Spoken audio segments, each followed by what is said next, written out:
Hello, my friend. Welcome to Live Chat. This week we are talking influencers, my friend. Well, not necessarily influencers.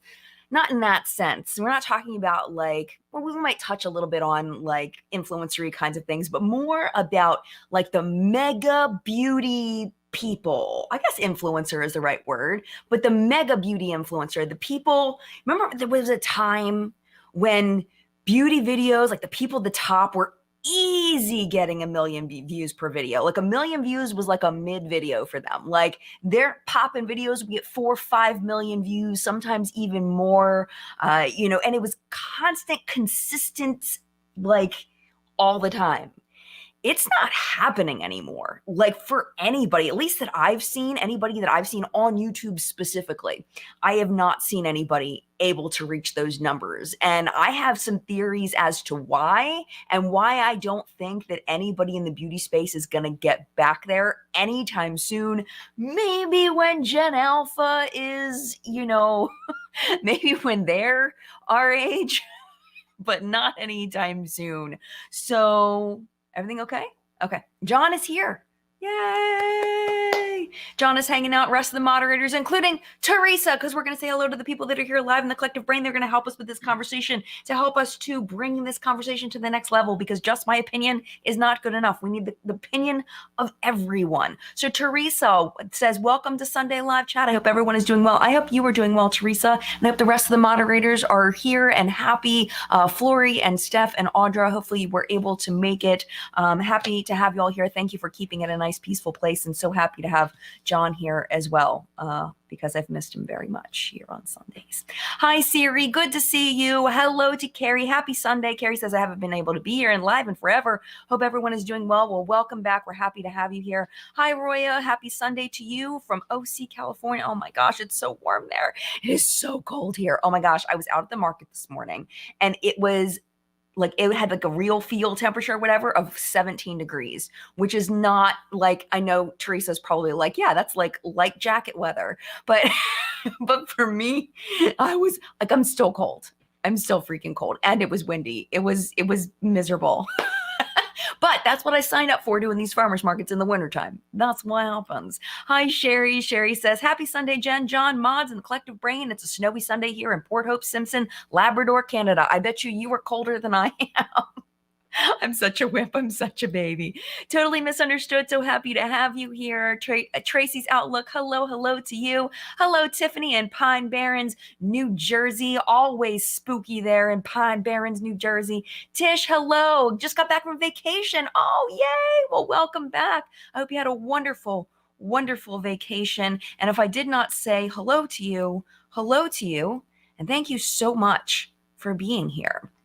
All right, so let's talk about this. But before we talk about why the mega YouTube influencer is no more and why I don't think that mega YouTube influencing is coming back, let's talk about TikTok and that it's not the same. You know, we know that Michaela and Meredith and some of these people on TikTok are getting, millions and millions and millions and millions of followers and viewers and all that. It's not the same.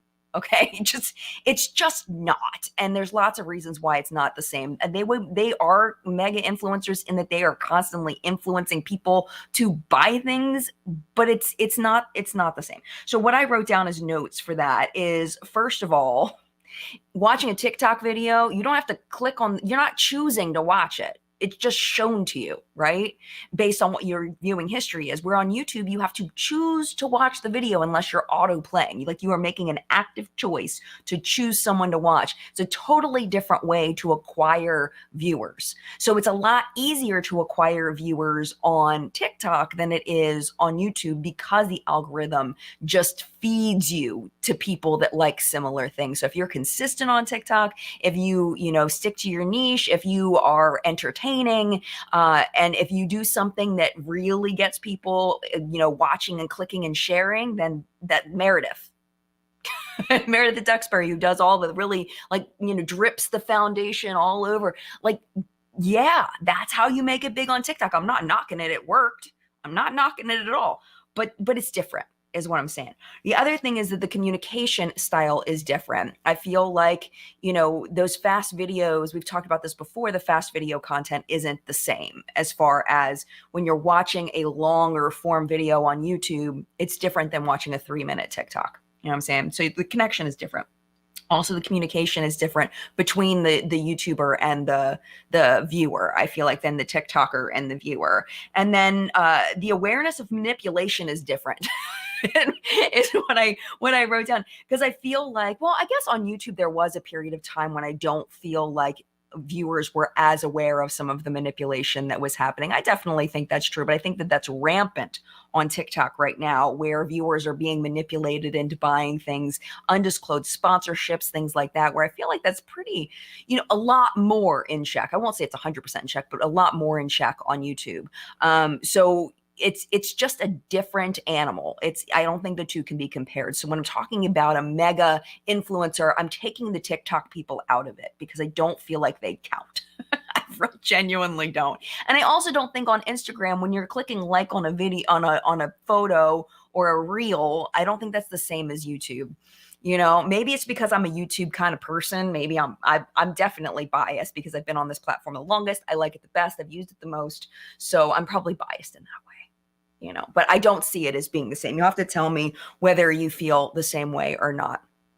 Jennifer says, TikTok is not personal, no sense of community. That's why I will always choose YouTube over TikTok. Me too. I do like TikTok, but I don't watch it for beauty. I mostly watch it for like comedy videos, like funny stuff. I watch it for, everybody's so creative. The woman that does the cooking videos, the terrible videos.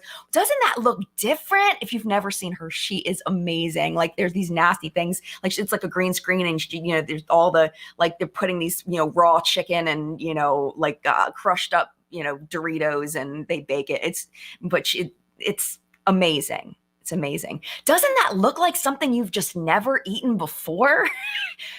She's incredible. So anyway, that's what I watch it for, is stuff like that. Not really so much for beauty videos. But I do feel like undisclosed sponsorships are definitely more rampant over there right now, in my opinion. Sarah says, I really do like TikTok, but YouTube was my first love. Yeah, I'm kind of the way where that is. And we could get all into this, Roya, about TikTok maybe being banned. There's so much. Honestly, in my opinion, I from what I've read, they really need to figure out. I think a different company needs to do what TikTok did somehow. If we could get another company to make a TikTok thing and have it do the same thing, that would be fantastic. I don't know if that's going to happen though. Like, can we get Vine back or something? I don't know. Hi, Angie. Angie says, if a TikToker I follow deleted their account today, I'd never notice or miss them. Harsh truth. If a YouTuber I follow goes missing, I'm calling the police. Angie, that is an excellent, excellent point. If Angie disappeared, I would freak the F out. Like, if she didn't upload for like I'd probably give her like a week before I would probably send her a Marco Polo, but I would, I would be concerned if Angie disappeared for 2 weeks. I'm totally with you. Totally with you. Thanks for being here in chat, Angie. If you haven't seen Angie's channel, definitely go check it out. Fantastic, fantastic, fantastic. But most of you probably watch her anyway. Oh, and Tina's here. Hi, Tina. Tina says, hey, Jen. Hey, Chad. Hey, Jen. I never watch TikTok. I don't like just being bombarded with content. You like to choose, I think is what you're trying to say. It's like fast-paced sensory overload. Yeah. Oh, totally. Absolutely. It has to do with it being a Chinese company, and they think that the Chinese government is spying on Americans through the company, through like gathering data on Americans, essentially, because of the terms of service.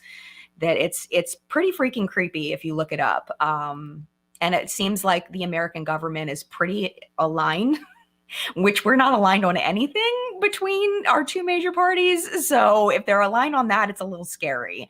But yeah, getting off the TikTok thing and going into the mega beauty influencer thing, I feel like back when the mega influencers started becoming big, I think a reason why they became big was because of the novelty of it, because it was something new, because you saw a person in their bedroom reviewing makeup. They were relatable. Before that, all we had was, magazines, and commercials.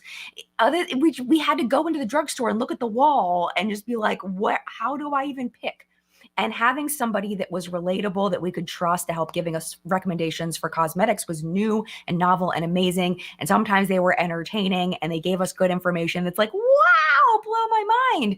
And then all of the new products started coming out that we had never seen before. It was like peach scented this and, creamy this and beauty blenders and like, what is all of this? How do I do this technique? Oh, I can use this new product and blah, blah. We were like, oh, it's like a whole new world, a whole new world. We were so excited. We were so excited for all of it. And now it's like, who is that excited about any makeup release except for maybe me with those new Urban Decay eyeliners?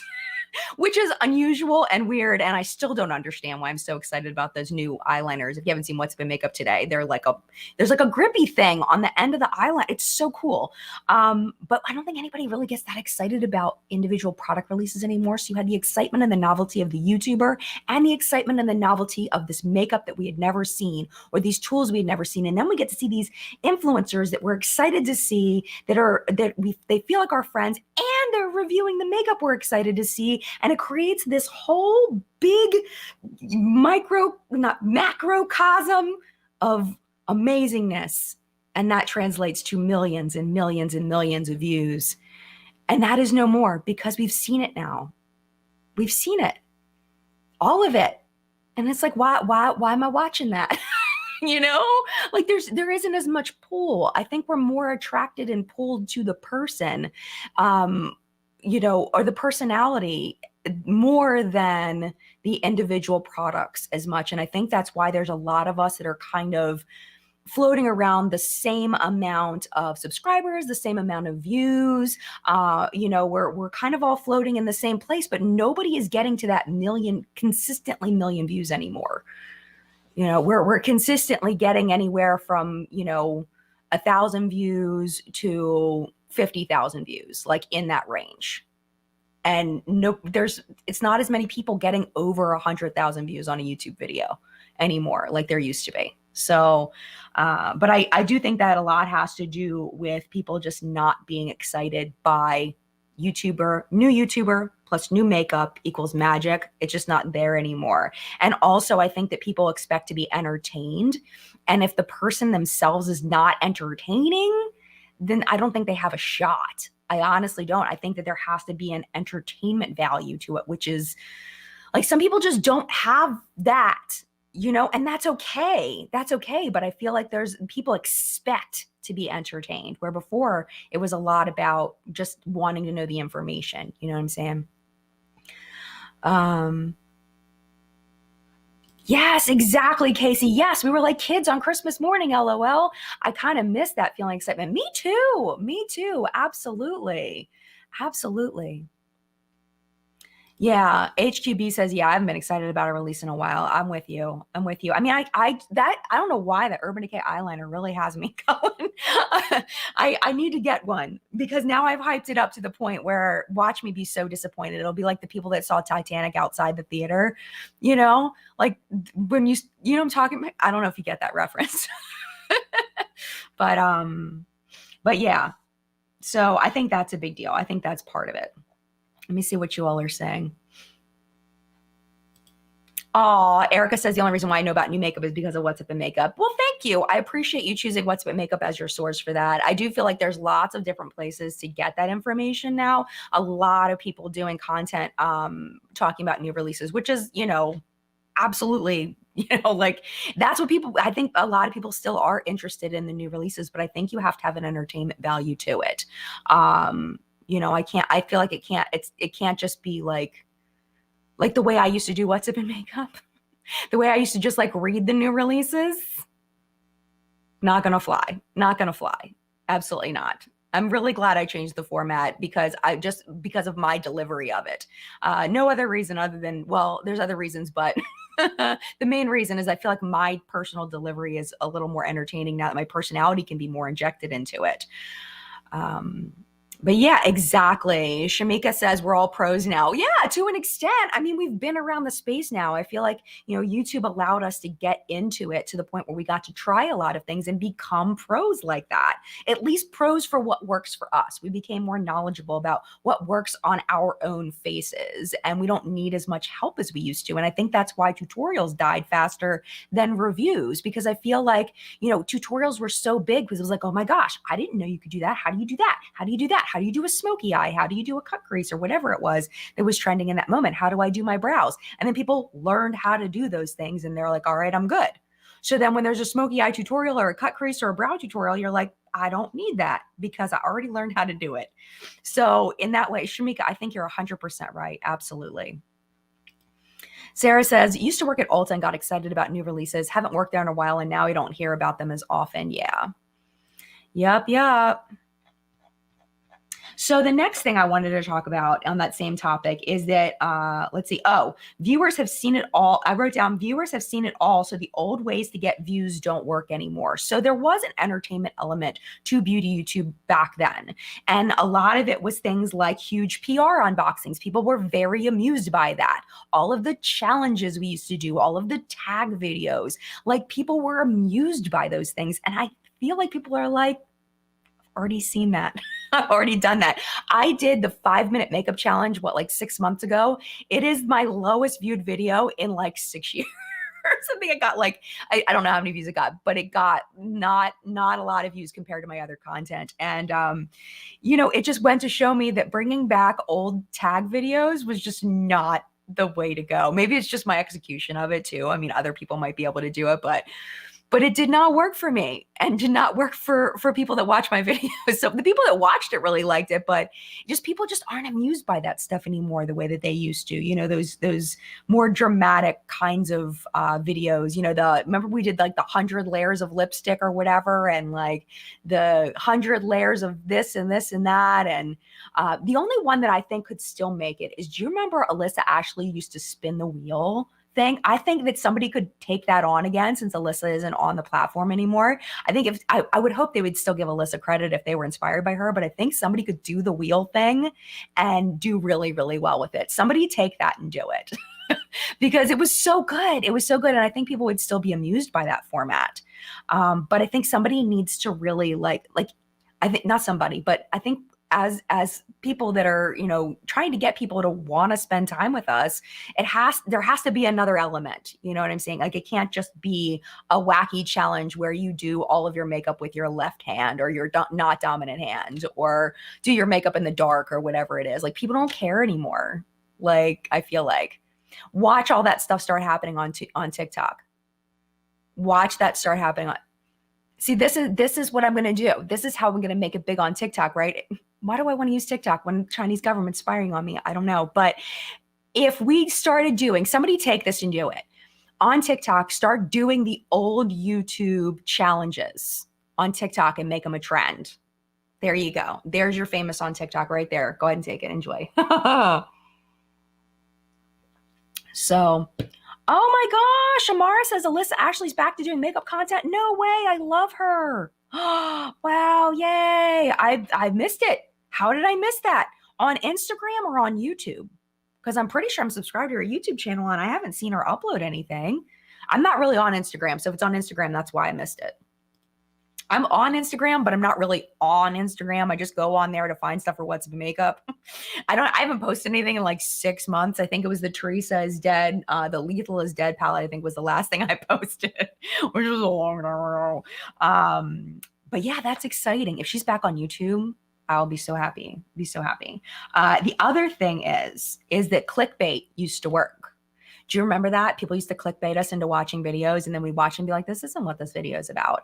I feel like viewers get more pissed off about clickbait than they used to. Like, I think that people, you can only be clickbaited so many times before you just stop watching. And that happened to me with like some drama channel videos, other videos that I've watched from outside of the YouTube space. I mean, not YouTube space, outside of the beauty space, where it's like, this is like, I watch it for like 5 minutes and it's like, where the heck is the content that the title says? Like, where is it? And I'm like scrubbing through trying to find it. And it's like the last 2 minutes of like a 30-minute video. And it's like, I'm not watching that channel anymore. I'm not watching it. I'm not going to sit through that. Like, that's just, it's annoying. I don't come to YouTube to be annoyed. You know, but I feel like there was more tolerance for it back then. So like YouTubers that were big could like clickbait their audience and we're still getting views over it. Because I think if you're going to clickbait, you better have something to keep people there. It better not be boring as hell for the first 15 minutes or even the first 5 minutes because you're done. You're absolutely done. So Sarah says, I think clickbait just doesn't work anymore. We all know how to spot it. Absolutely. Sarah says, I feel like most drama channels, the title is always clickbait. And it makes me sad because it's like, why? Why are you doing that? I guess because they need to survive. They need people to click. But then what happens to your watch time? Because YouTube looks at your watch time as far as your, like how long people are watching your channel as far as suggesting your stuff. So I don't know. But it pisses me off. Yes. Hi, Shay. Shay says, I dislike clickbait. Me too. It's just irritating because it's like, why are you wasting my time? I have 24 hours total in a day of things I can choose to do. And I have how many days in my life? And I do not, like, you've now wasted my time. You know, it's like that whole thing about that's 5 minutes I can't get back. Like that's real for me. And it makes me irritated. So that's why, like with What's Up in Makeup, I try really hard to like jump into whatever the top story is. Like today, I was thinking about that actually when I filmed yesterday for What's Up in Makeup. I was like, people like what would I want to hear about first? I'd want to hear about the Jaclyn Hill Morphe Forma stuff. So I jumped into that first because that's what I would want to hear. And if you don't, people don't end up watching the whole video, then that's because my content wasn't engaging enough. It's like, why would I punish the viewer? Because my content isn't engaging enough for people to want to watch it all the way through. You know what I'm saying? Like, that's not the viewer's fault. So if you like, that's what I feel like. I feel like if you have to create content where you have to put the most interesting thing always at the very end, then obviously the rest of your content isn't engaging enough and you're wasting your viewers' time. Like, or put timestamps. Like if you do that, if channels do that and they put timestamps, that's a whole nother thing, because then that gives people the opportunity to skip ahead if they want to. That I feel like is perfectly, like, I get that. But sorry, I'm in a mood. I've had a long ass day. I'm passionate. I'm not attacking anybody in particular. This is just my own personal opinion. So that's just where I'm at. E. Smelter says, clickbait, you are awarded no points and may God have mercy on your soul. Is that a Billy Madison reference? I think it is. Oh my gosh, that's one of the best lines in that movie. If you have not seen Billy Madison, it is so incredibly inappropriate. But that part is so good. And every time I laugh, you are amazing. Thank you for bringing that to chat, because E. Smelter, you are my hero. Thank you for bringing that to chat, because you just like brought me to such a happy place. I appreciate you. All right. So what else did I want to say? Okay. So thumbnails, same line of thinking, thumbnails. Okay. And I will admit, I do still do this because I don't know any other way to do this. The like the shocked faces, right? We all do them. I still do them because a boring face gets less views, right? So I feel like I have to make some kind of animated face. You know who's the queen of this is freaking Angie. Angie makes the best faces. Oh my gosh. Angie Newquist makes the best faces. I don't know how she makes, I can't do it the way she does it, but it's not like the ones that I do where it's just like, like, you know, it's like a unique Angie face that's engaging. I don't know. I don't know how she does it. She's got a very expressive face, but I feel like, okay, so shocked faces, the whole white outline thing, and the bold colors. I personally feel like they do get more views than something that doesn't include them, but I don't think that's enough anymore. I see a lot of smaller YouTubers with amazing thumbnails and low views. And like, I don't know what happens with, like, I don't know how to do that. And I think it's because so many people caught on to making their thumbnails that way that now they just kind of blend in with everybody else's awesome thumbnails. You know, like an awesome thumbnail doesn't stand out anymore. You know, so I feel like that, yes, Teresa makes great faces too. Hi, Lupe. Lupe says, now there are shorts. Reminds me of your Makeup Minute videos. Yes, I should do Makeup Minute again. I meant to click on Beatrice above you, but I'm glad I clicked on you too, Lupe. Beatrice says, love Teresa. Her poker face cracks me up. Teresa makes fantastic. Teresa is dead. Makes amazing faces as well. So, but yeah, I feel like I wrote down, once people click, they need to be happy to be there. Like, as far as like the thumbnails and the title and all of that, they need to be happy to be there. And I think that too many people created really good thumbnails and then didn't have the content to back it up. So people just don't trust it as much. It used to be a sign, if you had a really good thumbnail, that it was probably going to be a really good video. And I don't think that's accurate anymore. Plus also the oversaturation of really good thumbnails. And I think that, I'm going to talk about that later. I'm going to hold off on that one because that goes with a different point. But yeah, I think that back a while ago, a really good thumbnail was unusual. And you remember all the intros that people used to have with the cartoon? Did anybody still use those? Can't remember if anybody still uses the cartoon thumbnail where it's like a cartoon and there's like a swish and it says James Charles or, you know, Jaclyn Hill or whatever it is. You know what I'm talking about? Those does anybody still use those? But I feel like those aren't special. Those stopped being special. Other people started making them and those stopped being special. So yeah, I once something becomes popular and other people start adapting it, then it kind of loses its magic. And I feel like big YouTubers haven't found that new magic to be able to get all of those massive amount of views.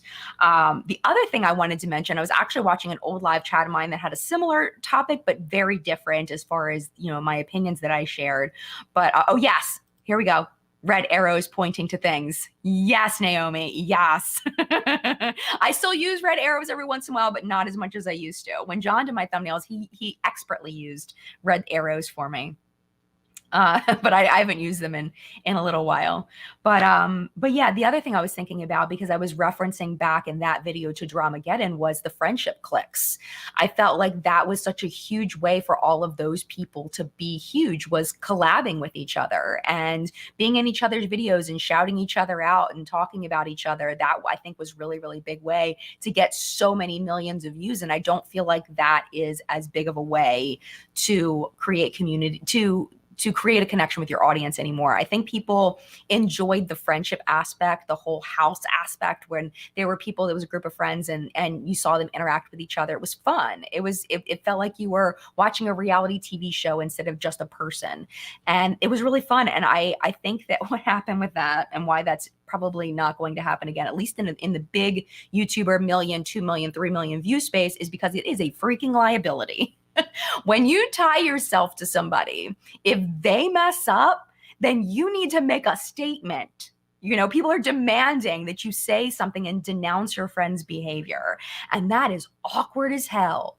Like, if you really sit back and think about that you've been friends with somebody for X amount of time, they say some dumb stuff or whatever, and now this person that you know in real life, you have to tell everybody that you're not friends anymore. You know what I mean? Like, how freaking awkward is that? Like, let's pretend the person is legitimately wrong and you really feel like they've made a mistake. To like straight up like roast them on social media in front of everybody?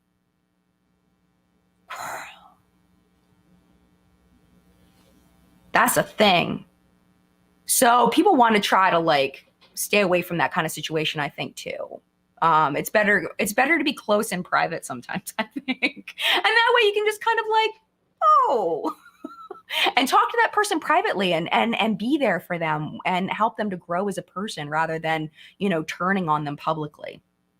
So yeah, I think that's a thing too, because that used to grow channels and create lots of views, because you would watch this person's video and then you would watch this person's video and then they were connected. So it like doubled the views because you got everybody's audiences. So that was a thing too.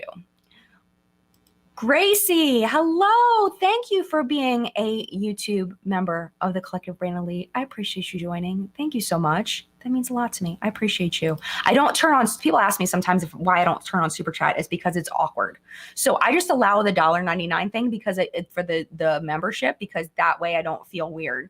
I had somebody give me $50 as a Super Chat once, and I didn't know what to say. I went, ugh.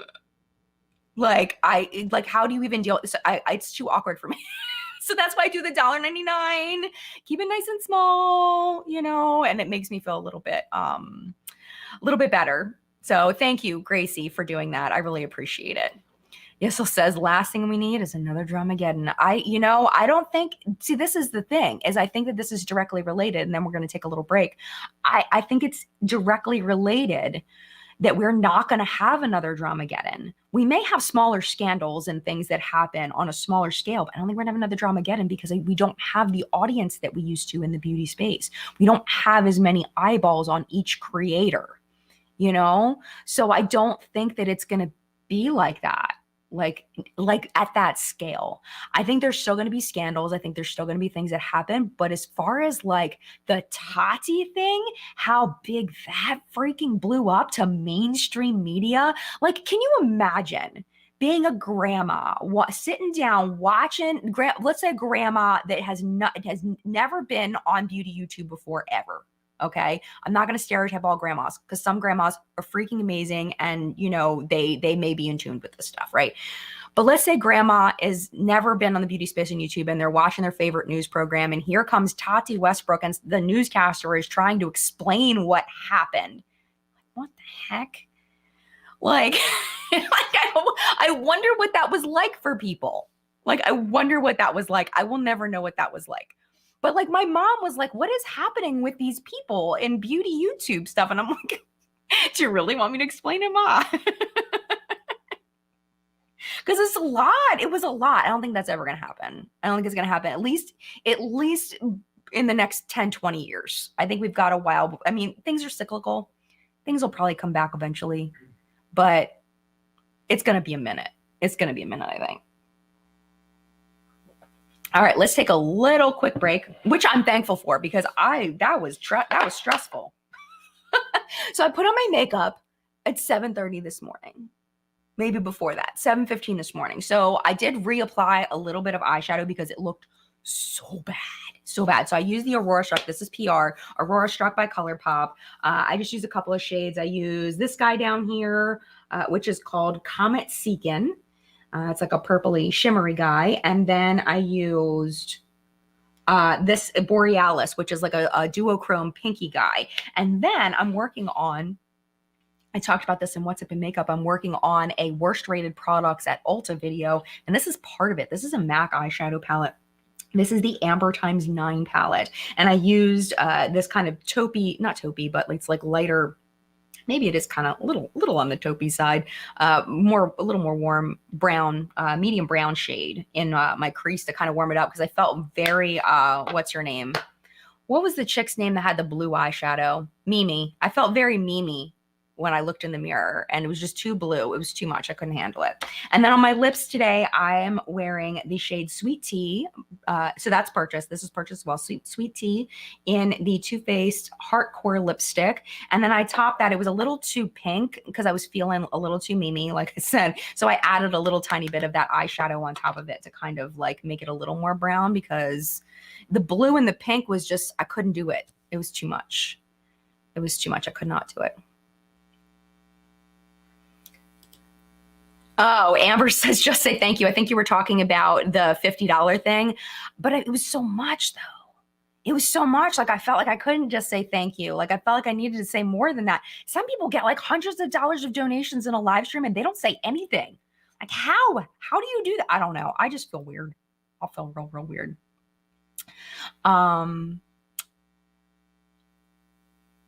Yeah, Sorojan says, I'm all for accountability. The community seems to have accounted themselves into an awkward corner. And I think that's a really, really good point, that it just got real intense for a little while. Like there was some of the drama was getting real creepy and bad. And it was like I think a lot of us kind of got freaked out and went in our awkward corners, like, so yeah, it was real intense for a while. I want to say like 2020 to 2021, it was very intense, but I feel like we've gotten to kind of a good place at this point.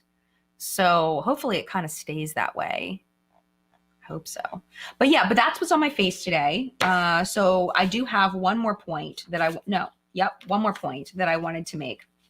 about this topic, which is about what killed the mega beauty influencer and why I don't think that mega beauty influencers are coming back. And one of them is just how hard it is to gain traction on YouTube. It used to be, it was always kind of saturated, but now, I mean, and it's just gotten slowly more and more and more oversaturated.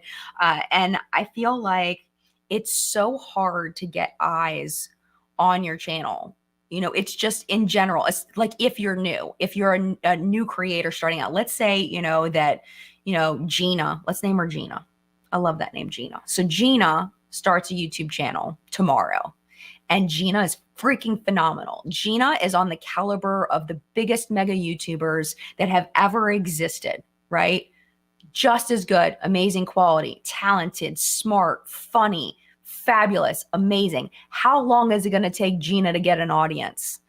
Like, especially depending on how she looks, because y'all know certain looks tend to get more clicks. Unfortunately, that's true. So depending on how Gina looks, that's going to make a huge difference, which is really freaking sad. But even just, let's say Gina looked very stereotypical big YouTuber, right? It's still going to take her forever to gain an audience. And let's say Gina knows that she's amazing, like knows it, and is consistently getting 10 views on a video. How long is Gina going to stick with it? Like, is she going to stick with it long enough to be able to get to that point? Because the growth is so insanely slow, especially when people are used to TikTok and the amount of views that you can get on TikTok just on your first upload. Like, it can be very discouraging. And even if you're amazing, still getting eyes on you is difficult. Absolutely. And then you have the people that have been on the platform for a long time, like Tina and I, right? Angie too, but I think Tina and I have even been on longer. I think. I could be wrong, Angie. Correct me if I'm wrong. But once people have seen your face, they make a judgment about whether they like you or not, right? So if, like, let's say one video just didn't hit right, and they're like, this person's boring, or this person's, not my style, or whatever, or, maybe they said something political I didn't agree with, or, I'm thinking about the things that I've done defending my non-binary child and how much that's made people angry. And then people are like, no, absolutely not. I'm not watching it. Even if it's been, years and you're creating amazing content, if people have already seen your face and they've already made a judgment about who you are, then, you're not getting that view. Where a newer person, they may give a chance, maybe. But then it's like, if you don't have the reputation behind you, if you don't have the, if somebody doesn't know who you are they going to give you a chance? There's that factor too. I mean, it's just so complicated and hard to get to that point for a newer person. And it's just really hard. It's a difficult platform to get views on you. So I think that that's something that really stands in the way of there ever being a mega influencer again, because there's probably amazing people that could be those mega influencers, but there's too many obstacles in the way, even if they are that amazing caliber. So I love Tina and Angie's faces too. And that's why I watch their videos. I love them both very much. I don't think I specifically said to go over to the Vancy face and go watch Tina's channel. Tina's freaking amazing. One thing I love about Tina, because I've talked about Angie many times as far as what I love about Angie's channel. What I love about Tina is one of the most honest people, as far as Angie is too. But like, as far as the way that Tina like says things in a certain way, there is absolutely no sugarcoating. It is what it is. And the way that she, like, it comes out, it's like, okay, I know what I'm getting. And it's just very reassuring. It's very comforting to know that she's always going to give it to me straight. You know what I'm saying? So I just wanted to mention that. If you like those kinds of channels, definitely go check out Tina from the Fancy Face. So yeah, so those were the things that I had on my list of things to talk about. But if you guys want to talk about something else, yes, I'm gonna let Sandra articulate this, because if Gina is Black, then she shouldn't do YouTube. She would stand more chance on TikTok, still less than her non-Black counterparts, but much better than YouTube. And I think there's a lot of evidence of this. And it makes me so sad. And I honestly, Sandra, I saw this in my comment section, and I've had many conversations with Audra about this, that people saying that people saying they don't watch Black creators because the different skin tone means that the information that they're getting is not going to be applicable to their needs. And it's like,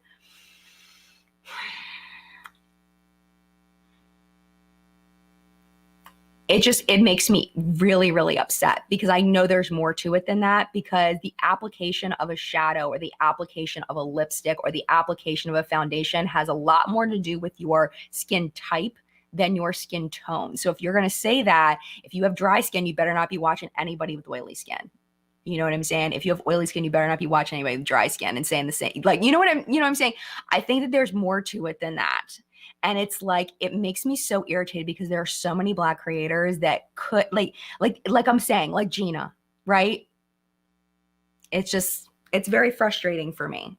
So that's why I try really hard, like, on when I do my artist shout outs, to do like a very big mix of different types of people.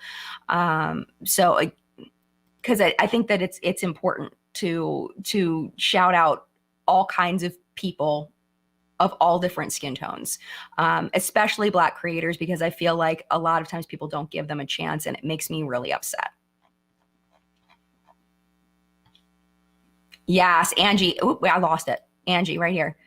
If an eyeshadow is pigmented on a dark skin tone, I know. I wish I could remember the name. I saw this man for the first time today on Allure's YouTube channel. Let me find out what his name is. But it was the most amazing video. And that was one of the things he talked about. Let me go to my history real quick.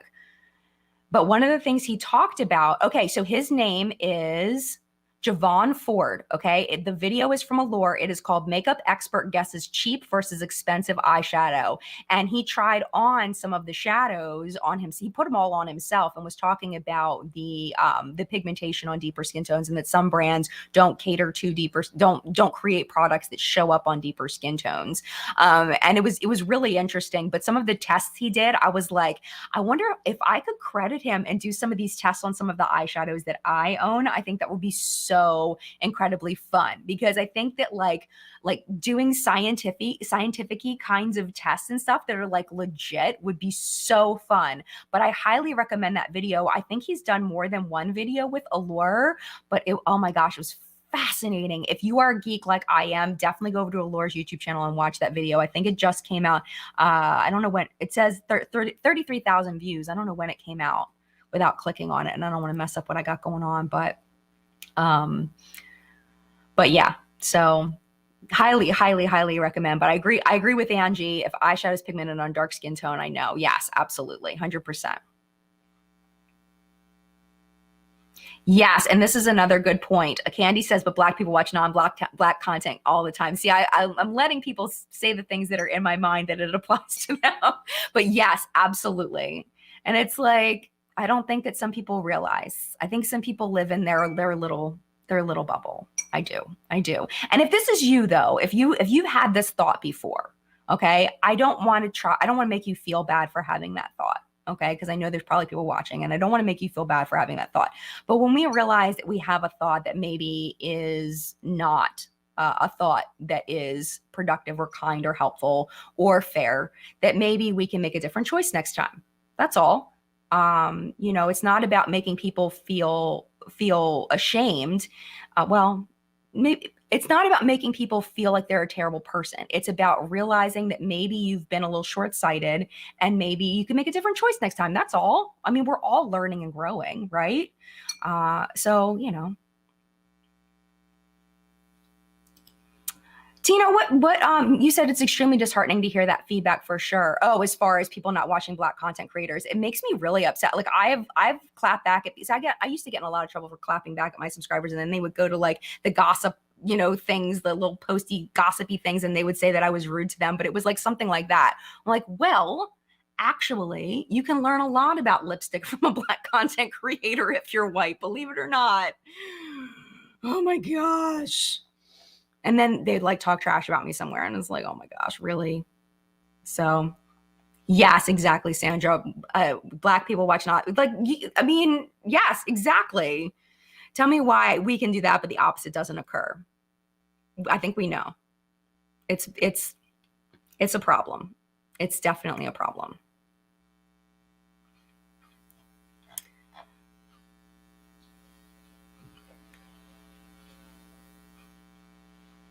Yes, absolutely. Naomi says you've got to interrogate your own internalized racism. It's a never ending process for all of us. Oh, 100%.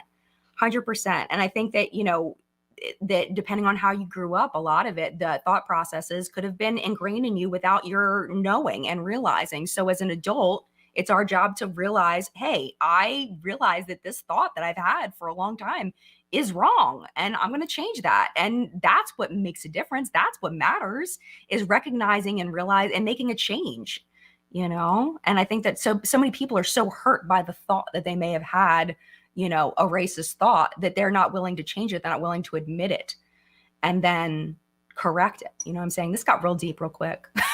This got real deep real quick. Audra is awesome. Audra from Audra at Home is one of my very, very best friends in the entire world. They are one of the most hilarious people. And I adore them with my whole soul. I don't think I would have gotten through 2021 without Audra. I wouldn't have. Like, there's no way. There's no way. Donna Lee says, sometimes with Black beauty content creators, I've unsubscribed because they mostly do wig installations and I can't relate to it. But I love Taj Reed, love her looks and personality. Nice. Thank you, Donna Lee. Appreciate that. I don't think I've ever watched that channel, so I will definitely have to check it out. So, all right, we've got 14 minutes left. Sandra said, I got lots of terrible advice from Jacqueline before I found Tina. You know what's so funny? You're talking about Jacqueline Hill, or I hope not Jacqueline Hill. I'm assuming Tina gives fantastic advice. Like we were talking about Shape Tape in the video I put up on Friday. We were talking about Shape Tape. Oh, for the Ulta 21 Days of Beauty video. And you remember how the big influencers back in the day, speaking of big influencers, I'm pretty sure Jacqueline did this, used to take Shape Tape and do a triangle. Like here, it was like the Meredith Duxbury of the time. Like, how in the world did we put that much freaking Shape Tape on and have it actually look good? I don't know. I don't know how that happened. I remember doing the triangle and looking absolutely ridiculous and not knowing why. I thought it was my fault. It was not my fault. It was the Shape Tape. But yeah, I mean, I made a lot of mistakes, like, because a lot of the bigger YouTubers back then used to do makeup differently. They did it for camera. And then those of us sitting home not knowing any better start doing some of these techniques. And then look in the mirror and you're like, we look like Jim Carrey from The Mask, but not green, Like, there's something wrong. There's something wrong.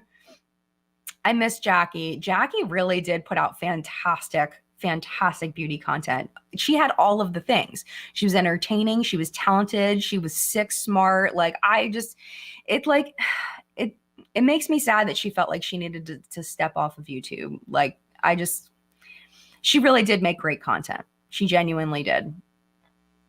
But I hope she's living her best life. Oh my gosh. Erin says, I remember I did the triangles as a senior in high school and was like, what are these lines? Because it's like, you were so young. You were so young and you've got creases under your eyes. Like, where did this come from? And like all of the baking, I tried all that stuff. It did not look good on me. And then people would critique, like, I know I'm not like a makeup artist. I'm not fantastic, but because I didn't do those things and I didn't look like the booty gurus, people did not like. I think it was also my skill. Like, if I go back and look at my skill from back then, there were definitely some choices made that I will like go back and look. Jackie is posting on YouTube. On YouTube? Last month. Okay. A couple videos, 3 months ago. What? 6 months ago. Check Alyssa Ashley. Has she been posting on YouTube? 6 months ago, she put up a video called Why I Left YouTube, and then she's made about 12 videos since then. What? Why am I not? There's a conspiracy theory. I have not been suggested any of those videos and I am subscribed. I don't know why. Why am I not being suggested those videos? Conspiracy theory. Alyssa Ashley, it's been 2 months. Alyssa put up 2 months ago, John says. 5 months. Okay, so she's a little bit less. Okay, well, yeah. Yeah, I mean, she's only put up 8 videos in the last 2 years. 8 videos in the last 2 years, John said. I'm not sure if you guys can hear him. So, yeah. Looks like she must have taken down a lot of videos. Yeah, I think Alyssa deleted a bunch of videos. She only has like 20 videos on her channel. Oh, wow. John says she only has like 20 videos on her channel now. Yeah. I know she was doing a lot of cool stuff with photography. There was a while she was on Twitter and she was posting these really cool like close-up photos of things. It was really neat, these really cool macro shots and she just disappeared. I think there's just it was too much drama, I think it was just too much drama. So, but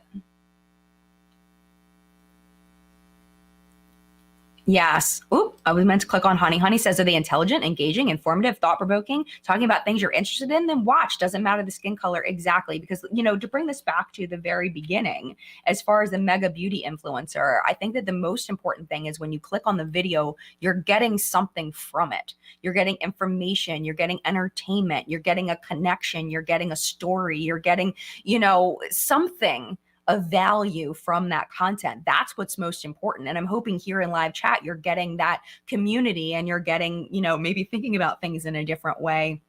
I hope that when you watch my videos, you're getting something out of it. And I hope when you click on anybody's video that that's the goal. And it doesn't matter what the person looks like, because we could go into other realms of people that get less views as well. It's discouraging. So I'm hoping that, because I know that some people are going to be really upset with me for like what I said about that, because I think that sometimes when you see something within yourself, it can be painful to have someone kind of call you out on that. And I don't want to, I just hope that people will maybe consider their way of thinking to maybe be a little bit different and give people a chance. And kind of look inside and figure out the roots of why maybe you don't choose to watch certain videos, and if there's something that maybe could be changed there. So that's my diplomatic way of saying don't be racist, please. Tina says, Jen and I are now the aunties of YouTube. Oh my gosh, I love that so much for us. I feel like we're not that old though, Tina. Are we really that old? I don't think we are. Maybe we are. Maybe we are. We can be the aunties. I don't know. I feel like Jackie will always be Auntie Jackie because that's what everyone always called her.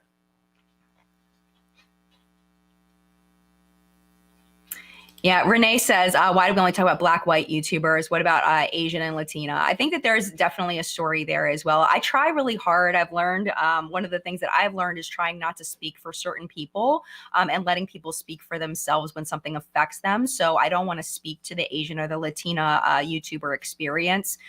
I can only speak for the, middle-aged white lady experience because that's what I have. But that's why I clicked specifically, on people that could express from their own perspective. But you're right. I feel like there is definitely something to be said about Asian and Latina creators, but I would love for them to tell that story.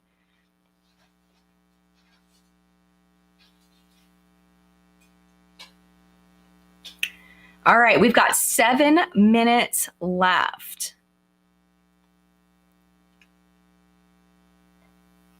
Trying to scroll up and see what else is happening. It's what I've missed. Bella says the algorithm's playing us. Yes, definitely. Definitely. Yeah. Sandra, she fell out of the algorithm. Yeah. Well, I know what I'm going to be watching after chat. I'm probably going to start with that why I left YouTube, even though I have a feeling I know why she left YouTube. I think that's what I'm going to be watching after chat. Casey says, a friend once told me being a good ally isn't acting like you're perfect. It's acknowledging you're not and always keeping an open mind and being willing to learn and change. 100%. Absolutely. And letting people speak for themselves and not speaking for them. 70 says, just because you don't watch someone doesn't make you racist. Well, that's true. I don't watch sports, but I don't discriminate against them. Okay. But maybe you don't watch sports because you don't like sports. That's the difference, I think. Or is it the difference? That's the question. I think we all just choose what we watch wisely. If not, shame on them. Yeah. I think that I think every individual person needs to figure out internally, what really is the reason. So I don't watch golf because I don't like golf. But is that the reason why some people aren't watching Black beauty YouTubers? That's a problem. In my opinion. That's icky. That's not good. That's bad. That's very bad. This got real deep. I didn't mean for it to get so deep. But I think it's important to have candid conversations about things like this. I do. It's just it's hard to navigate because it is live, and I'm trying to, you know, it's hard. It's hard to speak on these things live. Yeah, Kristen says, when I first started watching beauty YouTube, it was for tutorials. I mistakenly thought I needed to watch people with my own skin tone in order to learn. And I don't think you're alone. I think a lot of people are like that. Absolutely. There's so many people that are like that. You know, and I think with certain things, maybe you watch a variety of people. I mean, that's what I've always done with products. I think that it's best to watch a variety of people with different skin types, different skin tones, to really get an idea of how a product works. I think that's the best way to be the most knowledgeable, right?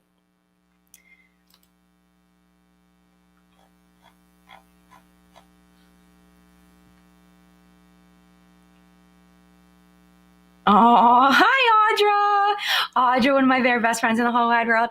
Audra says, I just got caught up playing ME3. Love you, friend. Love you back. Audra has been a big part of my growth as a human being over the past few years. Huge part.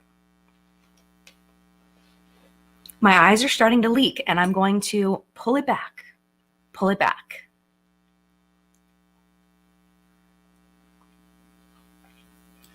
I try, Naomi. Thank you for being proud of me. And you're going to make me leak even more.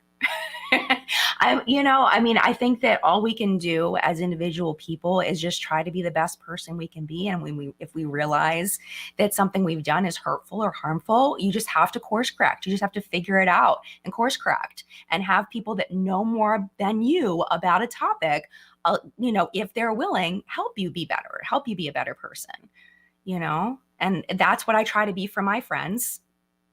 So, and I'm very thankful for the people that have helped me to be a better person. And that's really what it's all about, is just trying to be a better person. And if people aren't willing, if people aren't open, if people don't realize that they're not being a good person because they're too scared to see that part of themselves, then that's, it's not good. It's not good. Yes, be a kind human. Absolutely. Yeah, naturally lovely says, in the beginning there wasn't a lot of YouTubers with the deeper skin tone, so it was very hard. Oh, 100%. And I feel like even now the ratio is like ridiculous. Like the ratio is unreal. So it's hard. It's definitely hard. Even now. But I think that's part of why Jackie grew so well, was because Jackie, of course, had a deeper skin tone, but Jackie was also all of the other things that make up a big beauty YouTuber that we were talking about earlier, the personality and the entertainment and the talent and all of that, all wrapped into one person.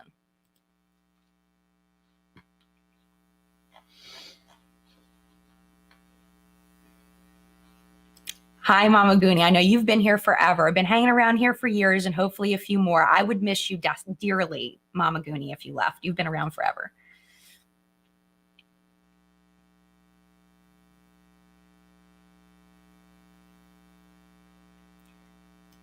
And Donnelly says, but also devil's advocate, people are ready to scrutinize instead of teaching. Oh, absolutely. But I think that there's a place for scrutinizing. I think there is a place for that. But if we really want to have a better society, if people are open to learning and people are open to teaching, I think that we're going to move a little bit faster, but you have to have both. And I think the number one thing you have to have is a person open to learning, because even if a person is open to teaching, if a person's not open to learning, it's not going to happen. If a person's open to learning, but they don't have someone that's open to teaching, then they can Google it. There are other places where you can learn things without going directly to a human being to teach them. So I think the most important thing is the people that need to be open to learning. I get the scrutiny. I totally get it. Totally get it. Thank you for sharing that, though, Donnelly. I appreciate it. All right, my friend, it is time for us to head out of here in about 1 minute. So thank you all for having this conversation. I hope that you enjoyed it. Yeah, it got a little heavy for a minute, but I just want to hope that there are the people that are here that maybe, I hope we're all open to learning, no matter who we are. I hope no matter who we are open to being better people and to considering a different point of view and to growing as humans and treating each other with respect and, just helping us to coexist a little bit better, because our society is so bad right now as far as the polarization and the blaming and the us versus them, and it's getting worse and worse. And all we can do as individuals is say, you know what, I'm not going to be a part of that. No matter what, I'm just not going to be a part of that. I'm going to do my best to be a kind human to people that are around me. And that's what's important. And figuring out how to do that. And if you don't understand something, if you don't know about something, then just educate yourself. Just figure out a way to educate yourself and make it a priority, so we can have a better society. And I think we just individually all worked on ourselves, then we would be in a better place. So that's my soapbox, and I'm going to pop off. But thank you so much for being here, and have a great week. I hope to see you back here next week for a 10 a.m. Eastern Time chat. Yeah. I'm trying to think what's coming up this week. I think I'm going to end up, it's either going to be the ColourPop lip video I've been working on, or the Ulta, the worst rated products at Ulta. I think it might be the worst rated products at Ulta on Friday. I'm really looking forward to that video. I've got a lot to say. So have a wonderful week. Stay safe, and I will see you soon. Mad love. Bye.